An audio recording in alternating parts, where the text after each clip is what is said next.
자, 이번에는 애널리스트 코너고요. 지주사 담당을 좀 하고 있는 분을 모셨습니다. NH투자증권 리서치센터 지주사 ESG 커버하고 있는 김동양 애널리스트입니다. 어서 오세요. 네, 안녕하세요. 네. 자, 행동주의 펀드들의 영향력이 계속 확대되고 있습니다.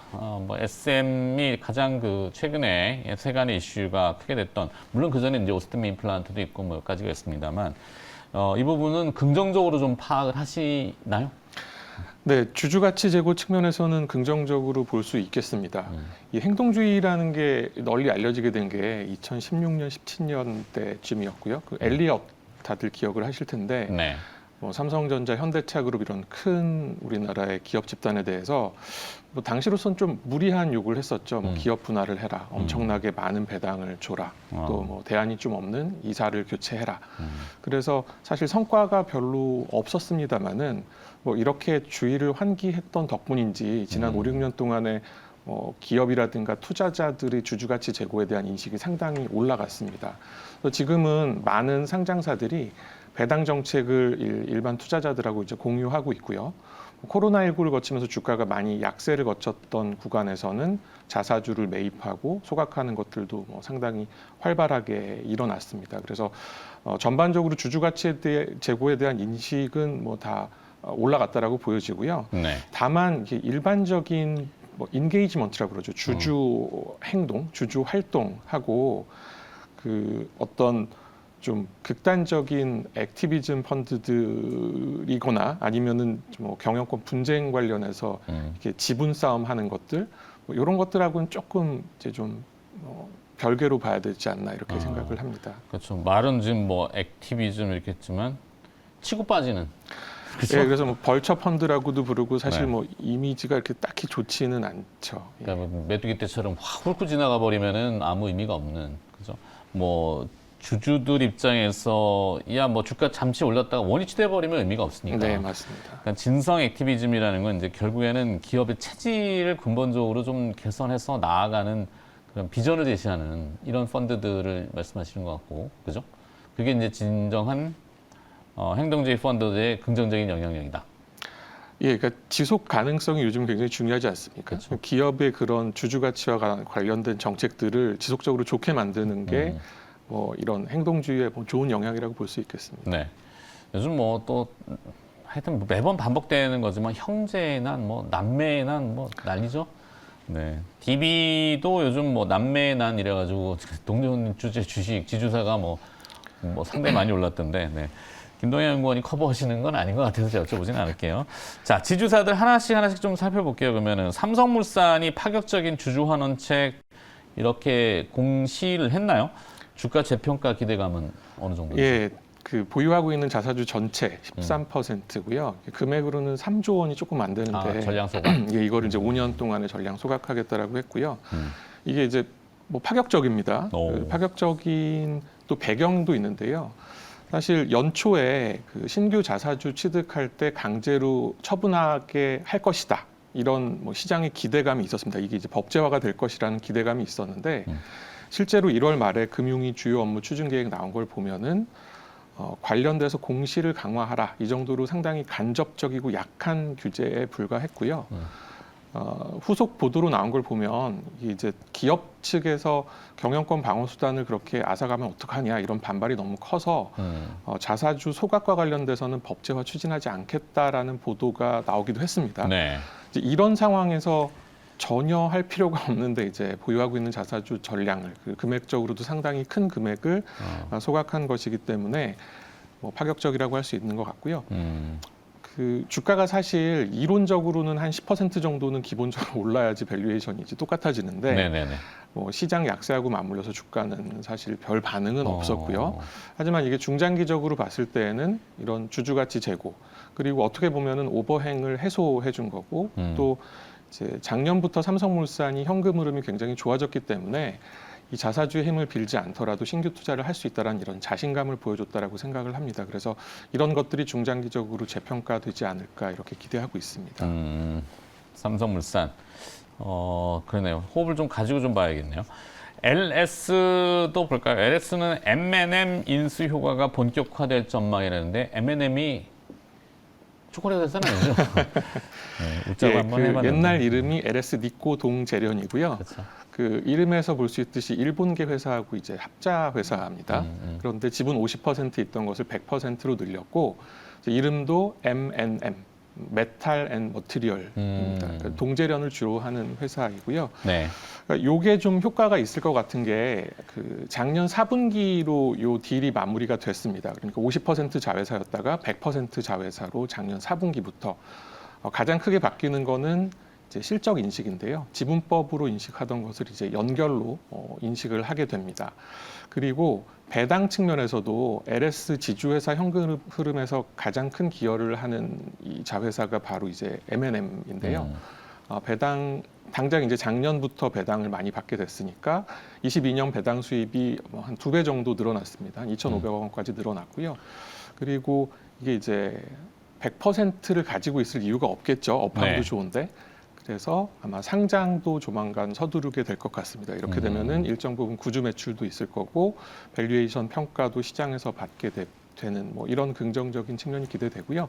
실적적으로도 사실 작년에 그 업황하고 되게 관계가 깊은 돈 가격이라든가 환율이 너무나 우호적이었기 때문에 네. 올해는 좀 보수적으로 본다면은 감익이 돼야 되는데 그 이제 뭐 형식적인 측면에서는 온기 반영되는 연결 실적이 들어오기 때문에 영업이익은 한 30% 정도 성장하는 모습을 보일 것 같습니다. 네. LS를 받고, 그러니까 삼성물산 LS, 이번엔 LG로 넘어가 볼까요? LG는 지난해 영업이익이 크게 감소했다고요? 수익성 악화 어떻게 봐야 됩니까? 이게 뭐 지주회사 실적이라는 게 자회사들을 물어오는 거기 때문에 그렇게 보일 수 있는데요. 실질적인 현금 흐름에 영향을 미치는 것은 브랜드 로열티 수입 그리고 배당 수입입니다. 네. 브랜드 로열티 수입은 이제 자회사들의 수익에 연동돼 있는 것이 아니라 매출액에 연동돼 있기 때문에 상당히 안정적이고 큰 변화가 없고요.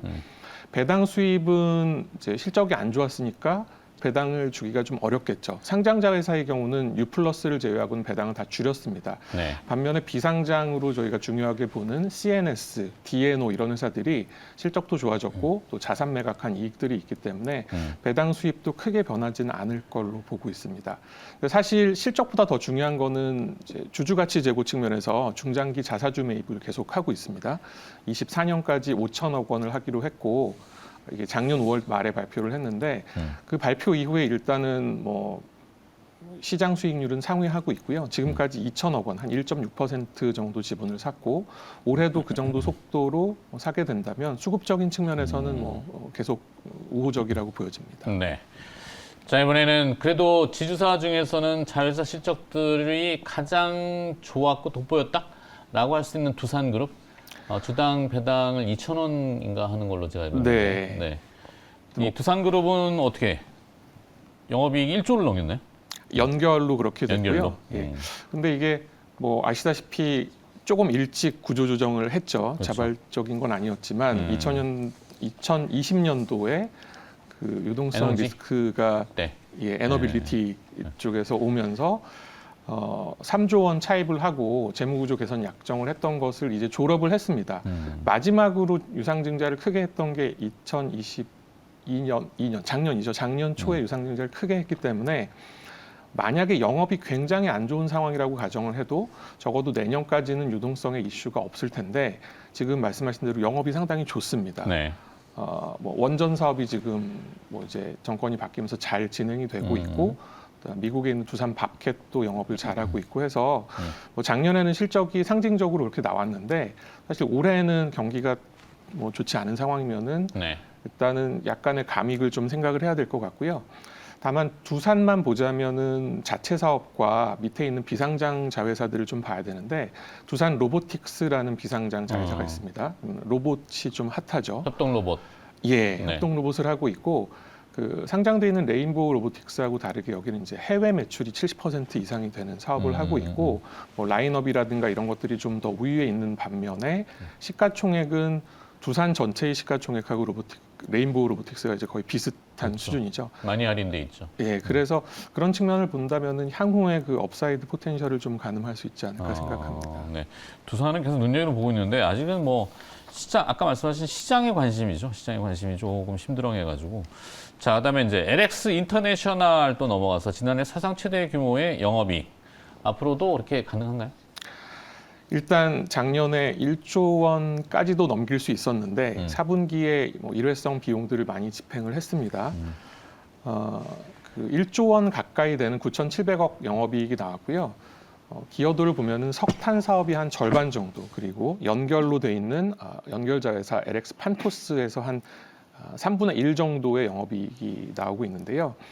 올해는 좀 부정적인 요소가 조금 더 크긴 합니다. 일단 환율이 작년보다는 평균적으로 좀 높지 않고, 그리고 운임도 좀 이제 좀 빠지는 상황이고, 또 석탄과 관련해서는 이제 인도네시아에서 로열티를 조금 높이는 작업이 있었기 때문에 부정적인 뉴스가 있는데, 반면에 그 석탄 생산량이 한 25% 정도 증산 계획이 있고요. 또 작년에 인수한 한국유리공업 그리고 포슨 그린 에너지가 올해 연결로 이제 실적 인식이 시작이 됩니다. 네. 그런 것들을 감안하면 올해 보수적으로 봤을 때 뭐 한 8천억 원 정도의 영업이익, 뭐 작년보다는 20% 가까이 빠지는 거긴 한데, 요 정도 실적이 만약에 나온다면 밸류에이션이 지금 PER 기준으로는 3배, PBR 0.5배, 배당 수익률 한 8% 정도 되니까 네. 여전히 저평가이고요.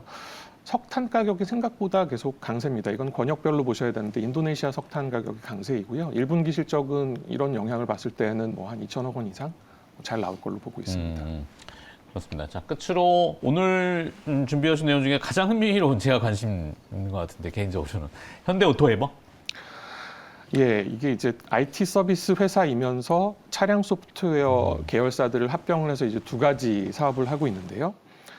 IT 서비스 사업도 사실 이제 경쟁사 대비해서 2022년에 독보적인 성장률을 보였고, 여기에 차량 소프트웨어가 성장도 하면서 마진이 올라오면서 영업이익이 50% 정도 작년에 성장을 했습니다. 올해는 그만큼은 어려울 거고요. 회사에서 가이던스는 좀 의외로 매출 5% 성장 가이던스를 제시를 했어요. 근데 이거는 굉장히 보수적인 숫자다.